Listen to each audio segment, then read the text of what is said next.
अब इस तरह का कोई और सवाल मेरे ख्याल में नहीं है ये सेट जब मैं देख रही थी। बताइएगा एक बार। क्वेश्चन नंबर है 4, मजेदार questions. The best period for the people of Bihar, Bihar के लोगों के लिए मस्त मौसम कब होता है मधुमक्खी पालन का, बी कीपिंग का? बताइएगा। ये भी आपकी एनसीईआरटी में गिवन है और ये क्वेश्चन मल्टीपल टाइम्स पूछा जा चुका है। हम कह सकते हैं मोस्ट इंपॉर्टेंट है, लगभग हर बार या पता नहीं कितनी बार। जब से मैंने सीटेट देना शुरू किया था बचपन में, 2014-15 की बात है, 14 में फर्स्ट ईयर में दे दिया था, हाँ, तब से आज तक ये क्वेश्चन पूछा जाता रहा है टाइम एंड अगेन। ठीक है जी, कोई दिक्कत हो तो बता दीजिए, नहीं हो तो भी बता सकते हैं आप, बट अभी तो आपको जवाब देना पड़ेगा।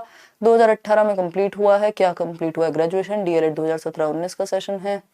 मेरी 6 to 8 वाला पेपर दे सकती हूँ, मतलब आपने बीच में ही शुरू कर दिया था मैडम, तो इस केस में आपके साथ पंगा हो सकता है अफरोजा, है ना, क्योंकि बट अब तो डिग्री डिप्लोमा एक साथ अलाउड है। भर दो यार, भरने में क्या जा रहा है, पहले से गारंटी तो अभी कोई नहीं दे सकता, बट हाँ आपको एक साथ नहीं करने चाहिए थे, ऐसा कई लोग करते हैं। हम लोग 12,000 लोग जुड़ चुके हैं और लाइक किया है सिर्फ 4,000, 3.9K लोगों ने, तो ये बहुत ही नाइंसाफी है। मेरे आंसू आ गए ये देख के। एससी कैंडिडेट्स के लिए ग्रेजुएशन में 5% रिलैक्सेशन है क्या? मैंने बीएड किया है, हाँ हाँ होगा होगा, और देख लो एक बार। चलो आगे बढ़ते हैं, इतनी बात है, आगे बढ़ेंगे। बहुत सारी बातें हम कर चुके हैं, अब और बातें नहीं करेंगे। तो इसका सिंपल आंसर है अक्टूबर टू दिसंबर। ये आपकी एनसीईआरटी में लिखा हुआ है, मैं अपनी मर्जी से बना करके नहीं बता रही हूँ। ठीक, तो एनसीईआरटी की समरी अगर आपने चैनल पे नहीं देखी है लेट्स लर्न पे, तो देख लीजिए, अदरवाइज मैं कुछ बड़े बड़े सेशन लगा करके 1-2 दिन बाद से आपकी एनसीईआरटी ईवीएस की हिंदी पेडागोजी, इंग्लिश पेडागोजी, एक 2-2 सेशन में निपटा देंगे सब। ठीक, तो अक्टूबर टू दिसंबर है इसका सही समय, B option is the right answer. देख लीजिए आपने कितने % लोगों ने सही उत्तर दिया।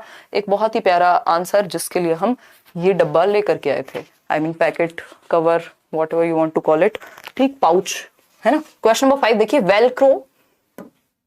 velcro is used to stick together many things. Who among the following got inspiration from nature to make velcro? यानी कि वेलक्रो का उपयोग बहुत सी चीजों को एक दूसरे के साथ चिपकाने में किया जाता है। निम्नलिखित में से किसने प्रकृति से प्रेरणा लेकर वेलक्रो को बनाया? आपको याद होगा एक चैप्टर है एनसीईआरटी में जिसमें बात क्या होती है, जिसमें बात ये होती है कि आप कुछ तो एक जगह से दूसरी जगह चिपक के फर के थ्रू, जानवरों के, इस तरह की एक स्टोरी है ना। तो वो उससे आइडिया आया एक व्यक्ति को जिनका नाम जॉर्ज मेस्टल था। आंसर मिल गया होगा आपको अब तक। तो जॉर्ज मेस्टल को आइडिया आया, उन्होंने उनको स्टिक करके एक ऐसी चीज बनाने का प्रयास किया जिसको हम बेल्ट्स में, जो हम सैंडल्स बोलते थे, जिनको आजकल हम और कुछ भी बोलने लग गए थे, और इस तरह के चीजों में चीजों को आपस में चिपकाने के लिए वेलक्रो का यूज करते हैं। ये वेलक्रो है, आवाज करता है बहुत इरिटेटिंग, है ना, चिपक जाता है एक दूसरे से। तो ये है वेलक्रो, आपका देख पा रहे होंगे आप, नहीं देख पा रहे हैं तो देख लीजिए, इससे ज्यादा पास हम आकर के नहीं दिखा पाएंगे। खैर छोड़ दीजिए इस बात को, ये माइक रखने के लिए है तो माइक इसमें से गिरता नहीं है। क्यों? क्योंकि जॉर्ज मेस्ट्रल की बदौलत हमें क्या मिल गया था? वेलक्रो मिल गया था, तो हमने इसको ऐसे चिपका दिया। ठीक, आप अपने टूटे हुए दिल को नहीं चिपका पाएंगे, ये बहुत ही विडंबना है, वेलक्रो वहां यूज नहीं हो पाएगा। देखिएगा, अगर हम बात करें तो ये जॉर्ज मेस्ट्रल का जवाब होगा इसका सही आंसर। एनसीईआरटी में इन पे स्टोरी है कि कैसे इन्होंने देखा नेचर में जो कुछ बीज हैं वो स्टिक कर जाते हैं, इस तरह की एक स्टोरी है। ये जॉर्ज मेंडल जो हैं वो मटर वाले हैं, है ना, फादर ऑफ हेरिडिटी कहते हैं इनको। रोनाल्ड रॉस वो मच्छर वाले व्यक्ति हैं जिन्होंने मलेरिया के बारे में पता लगाया था। एनसीईआरटी में कहानी है इनकी। इजाक एसिमोव पे हमारा कोई फोकस नहीं है। ठीक है, आगे बढ़ेंगे। जॉर्ज मेस्ट्रल, चलिए, C option was the right answer. Velcro याद रखिएगा, क्वेश्चन इस पे दोबारा पूछा, इससे पहले भी आ चुका है आई थिंक।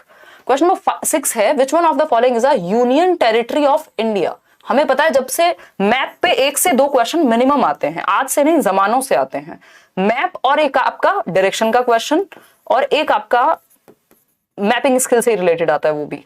ठीक, तो ये मैप वाला क्वेश्चन आता ही आता है कि इंडिया में कितने स्टेट है, कहाँ कौन सी डायरेक्शन की बात पूछेगा कि अच्छा ये नॉर्थ में है, साउथ में है, नेबरिंग स्टेट्स कौन से हैं। तो मैप अपने घर में लगा लीजिए, दिल में लगा लीजिए, सामने स्क्रीन पे लगा लीजिए, फोन पे लगा लीजिए, ताकि मैप में दिखता रहे कि जम्मू एंड कश्मीर के बराबर में ये है, पंजाब यहाँ है, उत्तराखंड यहाँ है, तो थोड़ा सा आइडिया रहेगा। तो अगर हम बात करें तो भारत में कौन सा भारत का संघ या केंद्र शासित प्रदेश है? बताइएगा। आज लाइव देख रही हूँ बहुत टाइम के बाद, बेबी हुआ है तब से टाइम नहीं मिला। आकांक्षा, आप बहुत बढ़िया करोगे जीवन में, मुझे याद हो आप पहले बहुत कमेंट करते थे, ठीक है ना, बहुत अच्छा करोगे। होपफुली आपका जो बच्चा है वो हेल्दी हो, देखिएगा, और आपसे इंस्पायर्ड रहेगा ही क्योंकि आप इतनी मेहनती हैं। देखिए, अगर हम बात कर रहे हैं यूटी की, तो इनमें से कौन सा केंद्र शासित प्रदेश है? अरुणाचल प्रदेश जी नहीं, मणिपुर नहीं, मेघालय नहीं, ये सब स्टेट्स हैं। यूटी जो है वो जम्मू एंड कश्मीर है, पहले नहीं हुआ करता था, अभी जब ये बाइफर्केशन और ये सारी चीजें हुई तब जाकर के जम्मू एंड कश्मीर और लद्दाख ये यूटी बन गए, ठीक है ना। तो उस केस में ये हमें याद रखना है कि भारत में 28 प्रदेश हैं, 28 स्टेट्स एंड 8 यूनियन टेरिटरीज, ठीक, जहां पे स्टेट और सेंट्रल गवर्नमेंट दोनों ही काम करती हैं। तो 8 यूटीज हैं, 28 स्टेट्स हैं, जिसमें लेह हुआ या लद्दाख हुआ, जम्मू एंड कश्मीर हुआ, दिल्ली है, चंडीगढ़ है, दमन एंड दीव, नागर हवेली जो भी है वो सब है, ठीक। चलिए खैर आगे बढ़ते हैं। तो ये आंसर्स में डी ऑप्शन था, क्योंकि ये जो चेंजेस हुए हैं उसके बाद से इस तरह के क्वेश्चन इन्होंने और पूछे हैं ताकि आप कंफ्यूज हो।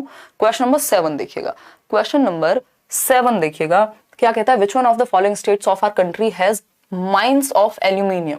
देखिए एल्यूमिनियम को बहुत प्यार करते हैं कौन, सीटेट वाले या सीबीएसई वाले। तो ये एल्यूमिनियम पे हर बार एक क्वेश्चन डाल देते हैं, कभी के ये एल्यूमिनियम किसका मिक्सचर है, हाँ दादर नगर हवेली, बिल्कुल। तो अगर हम बात करें कि ये किसका मिक्सचर है, कौन सा किस धातु से मिलकर बना है एल्यूमिनियम, कहां पाया जाता है, ये out of the box question होता है, एनसीईआरटी में आपको रेयर ही मिल पाएगा, ठीक। तो इस केस में ये आपको थोड़ा अक्कड़ बक्कड़ बम्बे वो या फिर एल्यूमिनियम के बारे में सब कुछ पढ़ लीजिए, क्योंकि कई बार क्वेश्चन पूछा है, ठीक। तो एल्यूमिनियम कहां मिलेगा, माइंस कहां पे मिलेंगी, असम, बिहार, वेस्ट बंगाल जी नहीं, ओडिशा। और ओडिशा में 51% यानी हाफ जितना टोटल कंट्री में मिलता है उसका आधा ओडिशा में मिल जाता है, बॉक्साइट बेसिकली। और बॉक्साइट से एल्यूमिनियम, बॉक्साइट की एक ओर होती है, तो ये बॉक्साइट से हम एल्यूमिनियम निकाल लेते हैं। तो ये बेसिकली उड़ीसा में मिलता है लगभग 50% से भी ज्यादा, ठीक है ना। तो ये बेसिक बात हो गई, आगे बढ़ेंगे। ये फैक्चुअल क्वेश्चन है, ये याद रखने वाली चीज है, इसमें हम समझने जैसा कुछ नहीं है। क्वेश्चन नंबर 8 देखिए, ये इनका फेवरेट क्वेश्चन है ना, most favourite question, most favourite question, MF लिख लीजिए, most favourite question of CTET. Braille से इतना प्यार है इनको, ये सीडीपी से भी रिलेटेड है और यहां से भी। ब्रेल स्क्रिप्ट की बात कर रहे हैं। In Braille script rows of raised dots are made on a thick paper, this script is based on. यानी कि जब हम ब्रेल लिपि की बात कर रहे हैं तो ब्रेल लिपि में मोटे कागज पर उभरे हुए बिंदु बने होते हैं, ऐसे डॉट छेद कर करके इस तरह से बनाए जाते हैं, वो डॉटेड होते हैं, जिनको आप, वो बच्चा जो विजुअली इंपेयर्ड है या ब्लाइंड है, जिसको दिख नहीं सकता है या कम दिख पाता है, वो टच करके या फील करके पढ़ सके। तो ये कितने डॉट पे बेस्ड होती है, वो जो डॉट्स हैं जो उभार करके बनाए गए हैं वो कितने डॉट्स होते हैं, नंबर ऑफ डॉट्स, ये बहुत बार पूछा गया है, बहुत बार। तो ये जो रोज हैं उनमें dots are made on a thick paper, this script is based on, कितने डॉट्स पर बेस्ड है।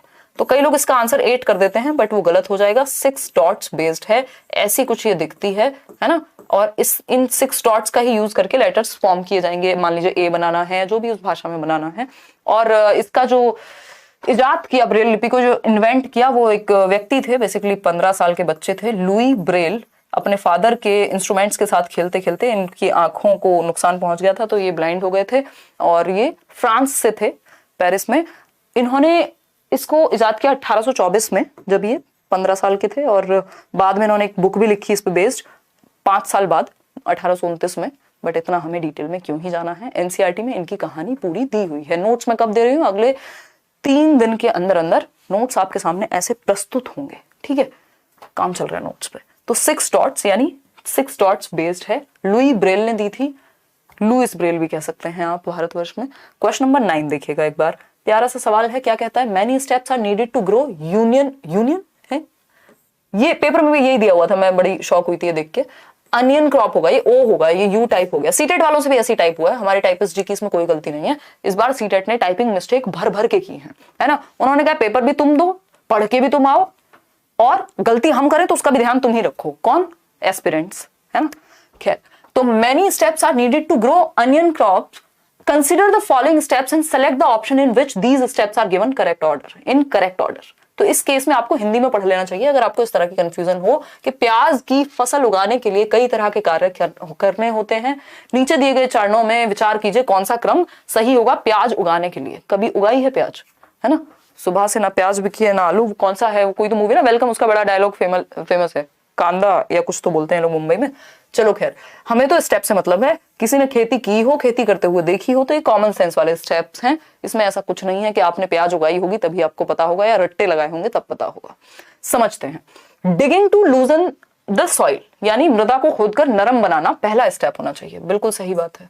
फर्स्ट स्टेप क्या होना चाहिए कि आप मृदा को खोदकर नरम बनाएंगे। भाई पहले डिग तो करेंगे ना, कुछ भी अगर उसमें उगाना है तो आप उससे पहले डिग करेंगे। खेत भी क्या करते हैं, डिग किया जाता है या नॉर्मल जुताई बोलते हैं वेस्टर्न यूपी में, तो पहले डिगिंग होगी। ठीक है। Cutting the dried leaves from the top of the onion, यानी प्याज के ऊपर की सूखी पत्तियों को काटना।